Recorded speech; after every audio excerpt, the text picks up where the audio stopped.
Guys, yan po ang yan po ang naging resulta pagkatapos ng bagyo. Hapansin nyo ho, medyo makalat. Ayan. Pero malinis naman ho yan.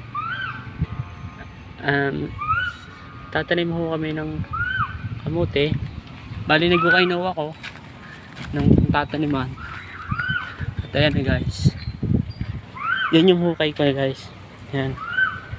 Mula doon hanggang din sa yan. Ano yung mga saging. Makikita nyo guys, kakaputi lang namin yan. Pwede na kasing gunit. Ito pa guys Tapos meron pa dalawa dito. May dalawa pa dito. Yun. Bunga. Yung isa nakatumba na, yung isa malapit na. Kaya ngayon guys, kapag gusto nyo magtanim lang kayo. Kasi pag may tanim kayo, may ani naman kayo. Yan. Ano yung sa katabi namin guys. Yan. Makikita nyo, napakagulang na. Yan pa. Hindi pa nila kanukuha kasi pinapagulang pa nila lalo. Ayan. Yan ang nasabila namin. Kasi nyo guys, yung bakod namin medyo hindi na matibay. Ayan. Magpuputol na ako ng mga pananim guys. Na para naman pagtanim na tayo. At pagdating na 6 months, pwede nang bunutin. Okay guys, luyan dilaw. Alam nyo gawo yan. Pag ang luyan dilaw pwede yung panggamot sa mga sakit. Yun guys, binatubong kamote. Yan.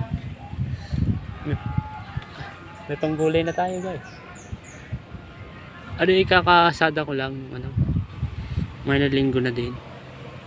Ngayon ay dahil umulan, sinasibol na.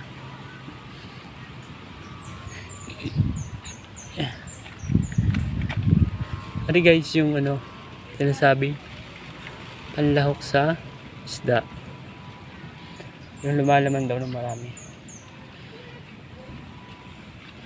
Napakaganda guys. Makikita nyo, green na green siya. Sige guys, babay na muna.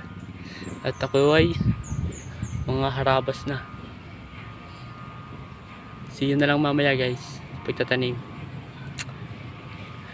Bye bye mga ka-vlogs. Ting ting. Dami talagang sira. Buti pa yung bagyo. Paparamdam. Samantala yung babaeng gusto mo, hindi. Anong guys, makikita nyo, flexible na uli. Ayan. Mga na uli yung mangga. Yan.